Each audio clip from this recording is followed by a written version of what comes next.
नमस्कार दोस्तों, आपका स्वागत है आपके अपने YouTube channel study with Paramesh Kumar में। तो दोस्तों, आज है भूगोल का प्रैक्टिस सेट 9। आज 9वां प्रैक्टिस सेट है भूगोल का। बने रहिए मेरे साथ अंत तक। और जो भी स्टूडेंट चैनल में नए जुड़े हों तो चैनल को जरूर सब्सक्राइब करें ताकि जो भी नई वीडियो अपलोड होगी उसका नोटिफिकेशन आपको मिल सके। तो दोस्तों, देखते हैं का फर्स्ट क्वेश्चन है, निम्नलिखित नदियों में से किसको दक्षिण की गंगा कहा जाता है? निम्नलिखित नदियों में से किसको दक्षिण की गंगा कहा जाता है? ऑप्शन ए है कावेरी को, ऑप्शन बी है कृष्णा को, ऑप्शन सी है गोदावरी को और ऑप्शन डी है नर्मदा को। तो दोस्तों, दक्षिण की गंगा कहा जाता है तो इसका राइट आंसर होगा ऑप्शन नंबर ए कावेरी को। कावेरी को दक्षिण की गंगा कहा जाता है। नेक्स्ट है क्वेश्चन नंबर 2, नदियों की लंबाई के अवरोही क्रम में गोदावरी, महानदी, नर्मदा और ताप्ती का सही अनुक्रम कौन सा है? नदियों की लंबाई के घटते क्रम में गोदावरी, महानदी, नर्मदा तथा ताप्ती का सही अनुक्रम कौन सा है? तो ऑप्शन ए है गोदावरी, महानदी, नर्मदा, ताप्ती। ऑप्शन बी है गोदावरी, नर्मदा, महानदी, ताप्ती। ऑप्शन सी है नर्मदा, गोदावरी, ताप्ती, महानदी और ऑप्शन डी है नर्मदा, ताप्ती, गोदावरी, महानदी। तो दोस्तों, इसका सही क्रम होगा तो सबसे पहले आएगी इसमें गोदावरी नदी, उसके बाद आएगी नर्मदा, उसके बाद आएगी महानदी और उसके बाद आएगी ताप्ती। तो हमारा राइट आंसर होगा ऑप्शन नंबर बी, क्योंकि गोदावरी की जो लंबाई है वो है 1465। गोदावरी की लंबाई है 1465 किलोमीटर और नर्मदा नदी की है वो है 1312 किलोमीटर और महानदी की लंबाई है 858 किलोमीटर और ताप्ती नदी की लंबाई है वो है 724 किलोमीटर। नेक्स्ट क्वेश्चन है क्वेश्चन नंबर 3,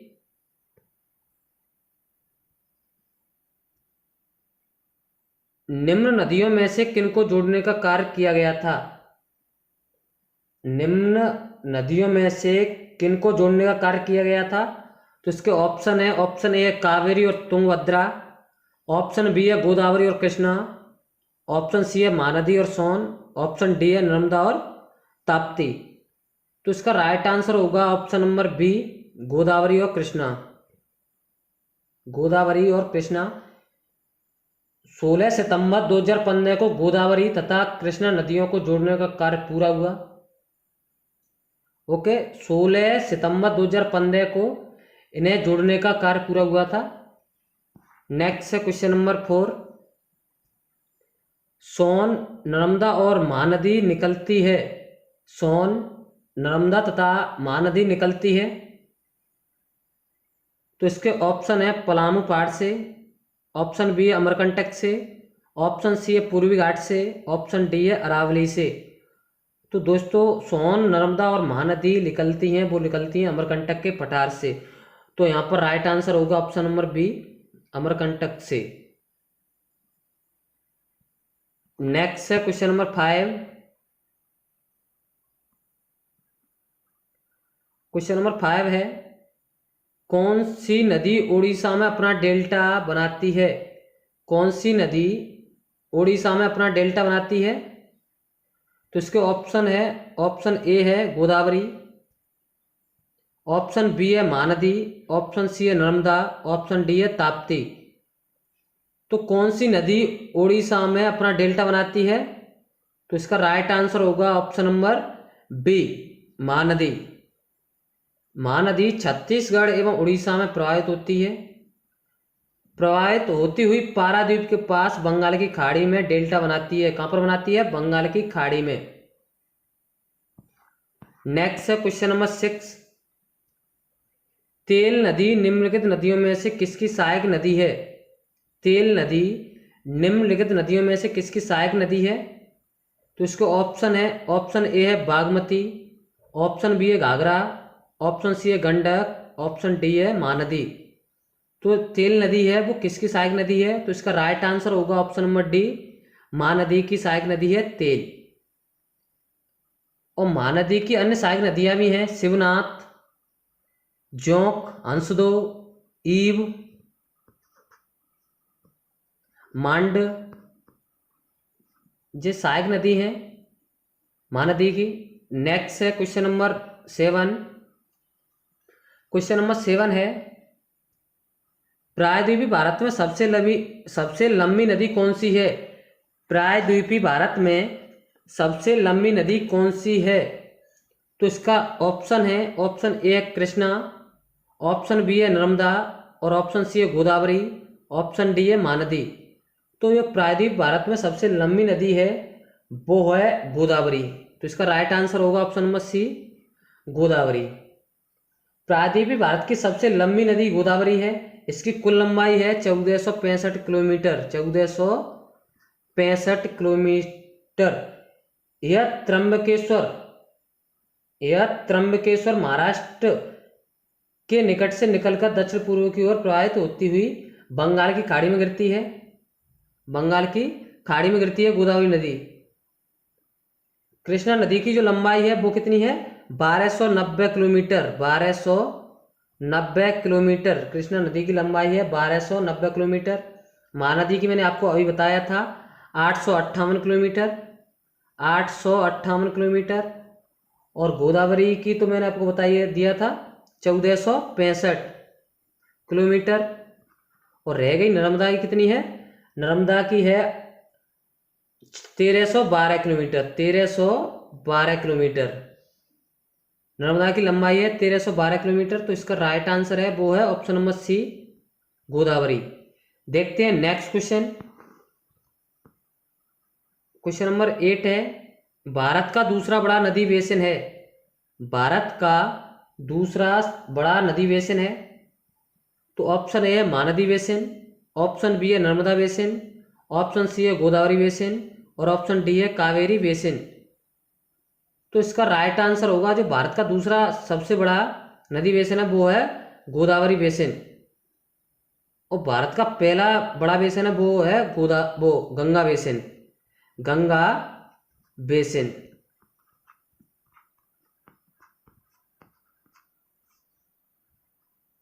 नेक्स्ट है क्वेश्चन नंबर 9।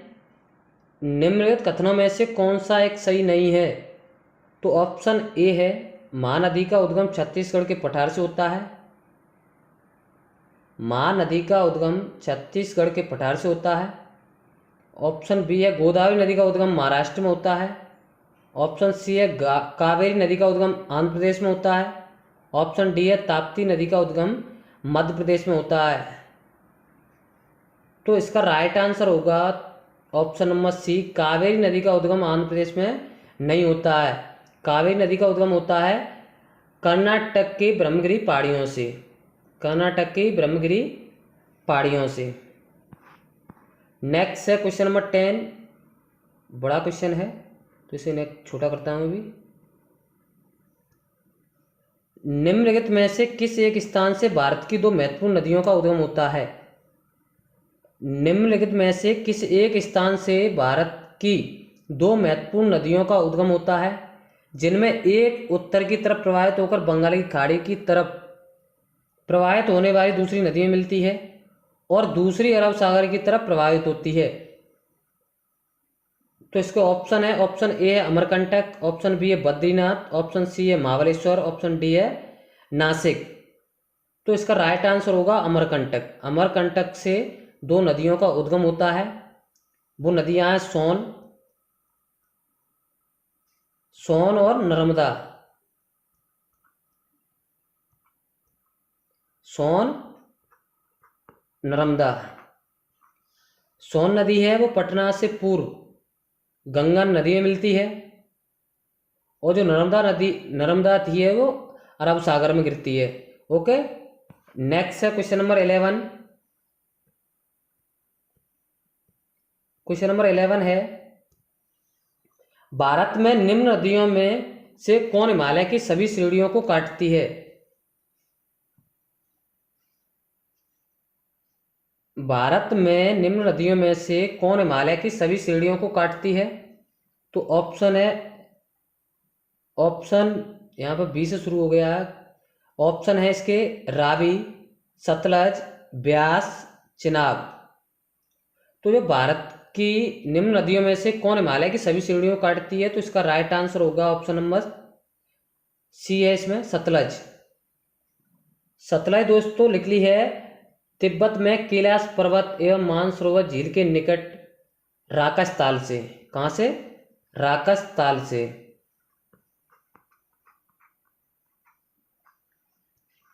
ये नदी लिख रही है राकस ताल से और इसकी लंबाई है लगभग 1500 किलोमीटर। 1500 किलोमीटर। नेक्स्ट क्वेश्चन है क्वेश्चन नंबर 12। दामोदर की सहायक नदी है। दामोदर की सहायक नदी है। तो इसका ऑप्शन है, ऑप्शन ए है गंगा, ऑप्शन बी है हुगली, ऑप्शन सी है पद्मा, ऑप्शन डी है स्वर्णरेखा। तो दामोदर की सहायक नदी है तो इसका राइट आंसर होगा ऑप्शन नंबर बी। दामोदर नदी हुगली की सहायक नदी है। नेक्स्ट है क्वेश्चन नंबर 13। दामोदर नदी कहाँ से निकलती है? दामोदर नदी कहाँ से निकलती है? तो इसका ऑप्शन ए है तिब्बत से, ऑप्शन बी है छोटा नागपुर के पठार से, ऑप्शन सी है नैनीताल के पास से, ऑप्शन डी है सोमेश्वर पहाड़ी के पहाड़ से। तो दोस्तों इसके जो दामोदर नदी है वो निकलती है ऑप्शन नंबर बी। इसका राइट आंसर होगा छोटा नागपुर के पठार से। दामोदर नदी का उद्गम छोटे नागपुर के पठार से होता है। नेक्स्ट है क्वेश्चन नंबर 14। निम्नलिखित नदियों में से कौन सर्वाधिक प्रदूषित है? निम्नलिखित नदियों में से कौन सर्वाधिक प्रदूषित है? तो ऑप्शन है, ऑप्शन ए है गोमती, ऑप्शन बी है पेरियार, ऑप्शन सी है दामोदर, ऑप्शन डी है महानदी। तो सर्वाधिक प्रदूषित जो नदी है वो है दामोदर। तो इसका राइट आंसर होगा option number C, Damodar. Next है क्वेश्चन नंबर 15।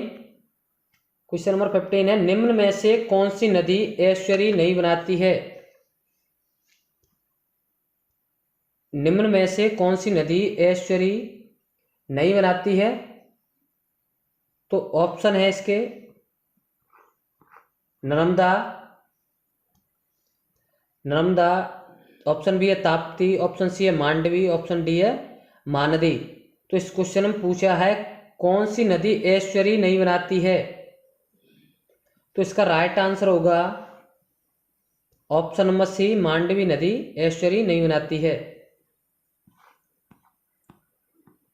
नेक्स्ट है क्वेश्चन नंबर 16। निम्नलिखित में से कौन एक कृष्णा नदी की सहायक नदी नहीं है? निम्न में से कौन सी जो नदी है वो कृष्णा नदी की सहायक नदी नहीं है? तो इसके ऑप्शन है, ऑप्शन ए है भीमा, ऑप्शन बी है डान, ऑप्शन सी है तेल और ऑप्शन डी है तुंगभद्रा। तो कृष्णा नदी की सहायक नदी नहीं है तो इसका राइट आंसर होगा ऑप्शन नंबर सी, तेल। तेल किसकी सहायक नदी है? महानदी की। किसकी सहायक नदी है? महानदी की। तो इसका राइट आंसर होगा ऑप्शन नंबर सी, तेल। नेक्स्ट है क्वेश्चन नंबर 17। निम्न नदियों में से कौन अपने मार्ग में परिवर्तन करने के लिए कुख्यात है? तो ऑप्शन ए है गंगा, ऑप्शन बी है कोसी, ऑप्शन सी है दामोदर, ऑप्शन डी है गोमती नदी। तो इसमें पूछा अपने मार्ग परिवर्तन करने के लिए कुख्यात है तो इसका राइट आंसर होगा ऑप्शन नंबर बी, कोसी। इसको बिहार का शोक कहा जाता है। इसको बिहार का शोक कहा जाता है। इसको बिहार का शोक कहा जाता है और दामोदर को बंगाल का शोक कहा जाता है, बंगाल का। नेक्स्ट है क्वेश्चन नंबर 18। निम्न में से कौन सी नदी का स्रोत हिमनदों में नहीं है? निम्न में से कौन सी नदी का स्रोत हिमनदों नदियों में नहीं है? तो ऑप्शन ए है यमुना, ऑप्शन बी है अलकनंदा, और ऑप्शन सी है कोसी, ऑप्शन डी है मंदाकिनी। तो इसमें पूछा है निम्न में से कौन सी नदी का स्रोत हिमनदों में नहीं है?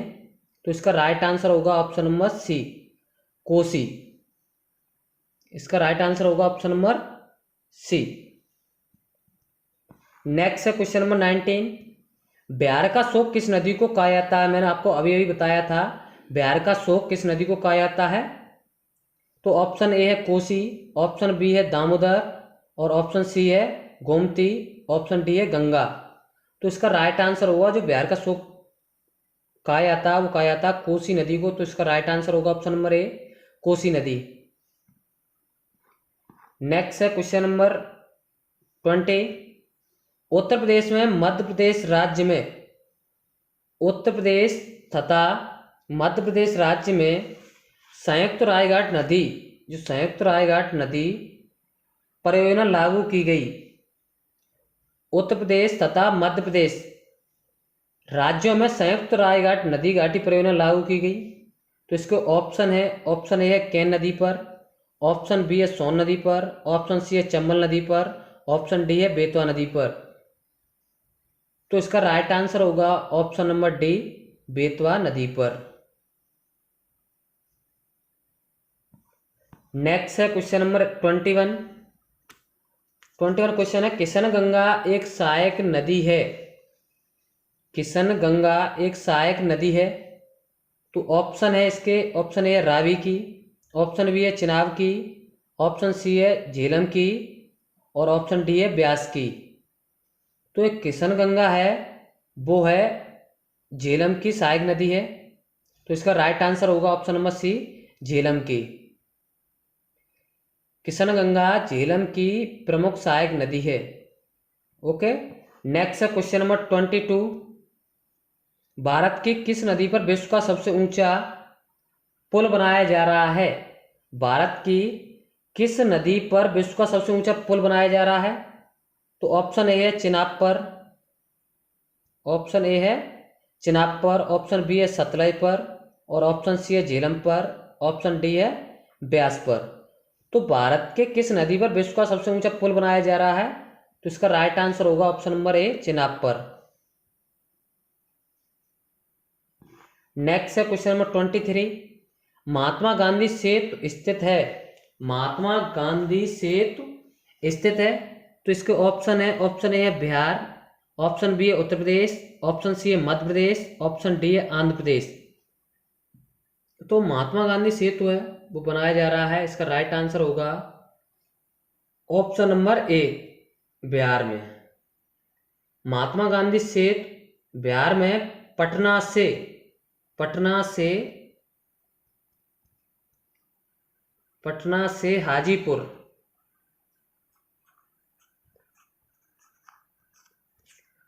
पटना से हाजीपुर को जोड़ने के लिए गंगा नदी पर, गंगा नदी पर किस पर बनाया जा रहा? गंगा नदी पर 5.575 किलोमीटर लंबा नदी पुल है, 5.575 किलोमीटर लंबा नदी पुल है। नेक्स्ट है क्वेश्चन नंबर 24। निम्नलिखित में से किस नदी का उद्गम स्थल भारत में नहीं है? निम्नलिखित में से किस नदी का उद्गम स्थल भारत में नहीं है? तो इसके ऑप्शन ए है ब्यास, ऑप्शन बी है चिनाब, और ऑप्शन सी है रावी, ऑप्शन डी है सतलज। तो इससे पूछा किस नदी का उद्गम स्थल भारत में नहीं है? तो इसका राइट आंसर होगा ऑप्शन नंबर डी, सतलज का। सतलज का है तिब्बत में कैलाश पर्वत के मानसरोवर झील के राकास्थल से इसका उद्गम है, राकास्थल से। ये कहां पर है? तिब्बत में। तो इसका राइट आंसर होगा option number D, Sutlej. Last question है आज का। कपिली किस नदी की सहायक नदी है? कपिली किस नदी की सहायक नदी है? तो ऑप्शन ए है गंडक, ऑप्शन बी है कोसी, ऑप्शन सी है गंगा और ऑप्शन डी है ब्रह्मपुत्र। तो इसका राइट आंसर होगा जो कपिली नदी है वो ब्रह्मपुत्र की सहायक नदी है। इसका राइट आंसर होगा ऑप्शन नंबर डी, ब्रह्मपुत्र। तो दोस्तों अगर ये वीडियो आपको पसंद आए तो लाइक करें, वीडियो को ज़्यादा से ज़्यादा शेयर करें और चैनल को सब्सक्राइब जरूर करें। धन्यवाद दोस्तों। जय हिंद, जय भारत।